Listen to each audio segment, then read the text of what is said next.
Okay, thank you. It's kind of an honor to stand in this room. I don't think I measure up to most people who stood on the stage here in terms of what they've done, where they've been.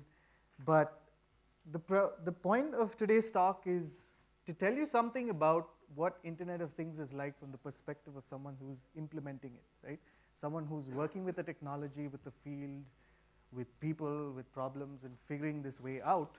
And it's a little less on the marketing speak. I'm not going to throw numbers of what the projections are, how many billions of devices are going to come out.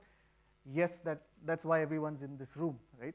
So when we started Altiux, one of the questions that we wanted to address, just looking for my clicker, was this.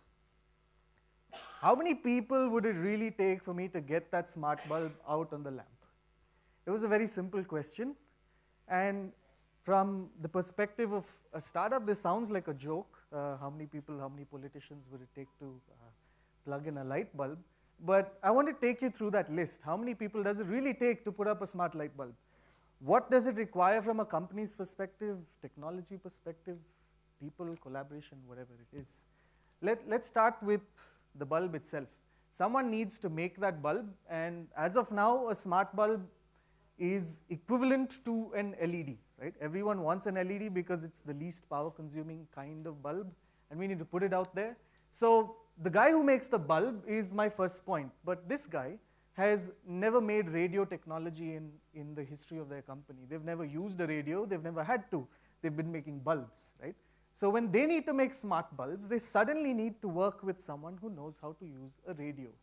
Where do you get them, right? So if you walk into any of the leading manufacturers of LEDs in India or in Germany or anywhere else, or a motor manufacturer or any legacy device manufacturer, it's hard to find someone there with a skill to do some work on the radios.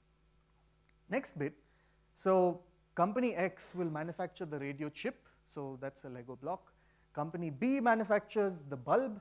Now we need to put these two together, so somebody actually needs to do what we call driver integration. That's trying to figure out, how do I control the bulb and how do I get the radio to talk to each other? It's still in the technology domain, but that's one of the things that you have to do. Put these two things together that previously never saw each other, so it's new.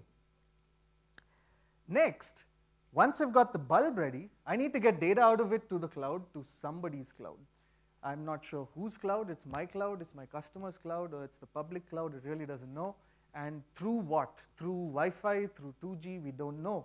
So neither does the smart bulb guy, because he's still waiting on the customer who's going to buy his smart bulb to tell him, is he going to use a 2G network, 3G network, what's the costs involved? I don't know yet. So he needs to figure out his networking stack. After that, he needs to sit in the cloud and listen to all these bulbs actually work, right? And at this point, it's a slightly different problem. He's a bulb manufacturer, but now he's suddenly in the cloud sitting listening to data coming in. He's not seen this employee either, right? There is no guy who's building cloud servers inside a bulb manufacturing facility. So who's doing this for him? And to add this, once I deploy these smart bulbs across a city, I'm not talking about 10, I'm not talking about 20, these are talking about millions of bulbs, or at least 100,000 bulbs. And if any of you have experience building a server that can support 1 million devices talking to you all the time, I'd like to hear on what it is that you've been working on. And then comes the aspect of data. Everybody talks big data, but I don't really worry about big, small. I need to store this data for somebody who's going to use it at some point. Now, again, he's a bulb manufacturer worrying about where to store data. The rest of the list, I'm going to go really fast, but you get the idea. There's a lot of different things to get that bulb out onto that post, and none of the companies who do any of these work today have done all of it. There is nobody doing all of it, right? So when we talk about a smart city, technology is just the first column. People is really what drives this. So if you need a smart bulb, you need a guy who knows how to manufacture LEDs. He needs to know how to write algorithms to run on the data to figure out when to switch them on, when to switch them off. How many of you have statistics degrees here? Not really sure. But the same statistics guy who knows how to work a radio, even lesser. So the odds of getting all of this in any one company is next to nil, right? It's next to nothing. And when people build Lego blocks and say, entrepreneurs, we need you to help, entrepreneurs still can do only a bit of this, right? So if it comes to smart cities, this is a big problem. So another question I want to really ask is, every slide that you see is really optimistic. Smart cities is here, we're ready to implement. But I'm a little pessimistic that I'm really going to ask, is it possible in India, even up to 2025, for you to see a really smart city? And what does a smart city really mean? Is it smart parking? Is it smart lighting? Is it better education? Is it cheaper healthcare? What is it? What is a smart city, and what is a smart city platform? Are we still talking technology? Are we talking about solving really real problems in the world, right? And for this, I just have a few points. I'm no expert in answering these questions, but I'll give you a few thoughts from actually implementing this. What does it really take? At least the known stuff. What do we really need to work on? One is there has to be open standards and a infrastructure that is backed by the city themselves. It cannot be a company. It cannot be a cloud vendor. It cannot be a chip vendor. It cannot be driven by any business interest. The open standards is what enables multiple people to hop onto a smart city network at whatever point they feel. So if you go to my previous slide where I listed out 20 things to put a smart bulb, if you look at it from this perspective, somebody already has the network out. Somebody already has the cloud out. I need to plug my bulb, right? So if we flip the question that way, a smart bulb is a lot more probable. Government leadership goes without saying. India has already announced 1,000 crores, 100 smart cities, great, but I've not seen a plan that's credible enough for me to see it by 2025, and that's the honest truth. Because it's only money that's released, saying, hey, this is the amount of money I want to put out into smart cities, and here's a list of cities that I want to do it for, but how credible is that plan that apparently we were going to fix potholes by March? And that's not happened. The reports for number of potholes in India was 2,400 according to a newspaper. When I went to NYU Open Data the other day and I looked at how many potholes are in New York, Manhattan, guess how many cases were in there? 220,000. Are you telling me India has 100 times better roads than New York? You got to be kidding me. So if you're telling me you're going to fix potholes by March, you should at least know how many you have. You can't be living in a dream world of 2,000. That's clearly not the case. And this is where I'm coming to. Business models that encourage entrepreneurship, what does this really mean? It means governments, the big guys, the small guys, the little guys, everybody sitting in a room and figuring out, hey, here's a smart city plan for next 5 years. Here are the different things we have to work together. And eventually say, by March, this is what we expect from each of you, and we hope we deliver on time. We work together, and in the middle of that, everyone needs to make money. Nobody is going to do smart cities for charity. Somebody needs to make money. The chip vendor needs to fund his silicon business. The cloud storage guy needs to fund his cloud business. But at the end of the day, hopefully that bulb has saved enough electricity to pay everyone off.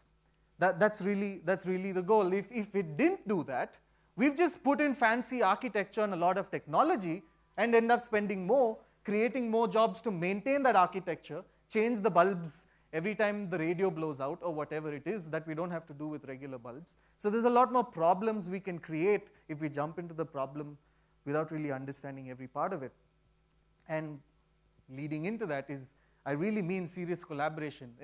Today, it took me about 12 months to be able to speak to most people on that previous list, or not me, essentially the company Altiux.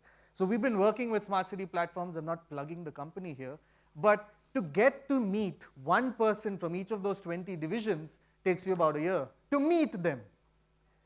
Then we start building the bulb 15 months later. We come up with the prototype, we put it out on the street, and we realize, oh, you know what? We've used the 15.4 mesh network, but it really doesn't work when it rains. Now what? And we're stuck with technology that we've invested a year and a half in. It doesn't work, right? So these are really the challenges that we're looking at. But just as Professor in previous talk said, I don't want to leave without plugging in big data. At the end of all these problems that I've listed out, I want to give you one simple solution. that the hope that data at least holds out. Data in a sense is free once you store it. So if the IoT network was to bring you data from the field, once you have it, it's really up to you to make what you can out of that data. So if you want to pay for your solution, I would say use the data it generates, figure out what to use it for. And I'll give you one example where two graphs, the one you see on your screen, 2 weeks since we met this client, the client was an iron and steel plant, and they had a 235 megawatt power plant, right? And I would think that the people running the power plant needed to be as good as that 235 megawatt power plant. But I've never worked with power plants before, but I've worked with data. We looked at these two graphs. 2 weeks we spoke to the customer trying to figure out what is it that he's trying to do. And then there was a phone call. The phone call said this: can you try running all your 15 fans at the same speed? And if you're trying to wonder, the first graph there is just 15 fans, and it's trying to tell you what speed they were running. It's nothing fancy there, right? It's just what speeds were these fans running at all these different days, and there were 15 fans. So we called them up and said, hey, can you run these fans at the same speed? That's it. Actionable insight from big data and analytics, right? It's just staring at graphs. And 6 hours later, we got the data back from what they did after they ran these fans at the same speed. That's what they got. And it was mind-boggling in a sense. I'm not a power plant expert. How did I help them save close to 20% of their power consumption by their cooling towers with no expertise in power generation? Staring at two graphs. So when I'm talking about serious collaboration and smart cities, what I see from the ground is no one person can know all of it. But if there are enough of the right people in each of these segments, the guy who's doing data science somehow gets access to the data that the city is producing, and in his free time, like Wikipedia, can write algorithms, submit them, and say, hey, this is how you can save 50% of your power in MG Road by modulating your frequency of when you switch on your lights and off. That's like Wikipedia, and that's a smart city for me. So to get there, we're not there, and that's why I see at least till 2025. I'm not kidding myself. I'm again looking at that 220,000 pothole scenario. Look at the reality. Look at what the market is suggesting, but then understand what it really takes to make any of this work. And then we'll get to smart cities that work the way it should. So on that note, I just want to leave it at this, that for me, the smart city or the technology is nicely captivated in what Seymour Papert was trying to say. It's just a way to get people to communicate to people. Everything in between is just a distraction.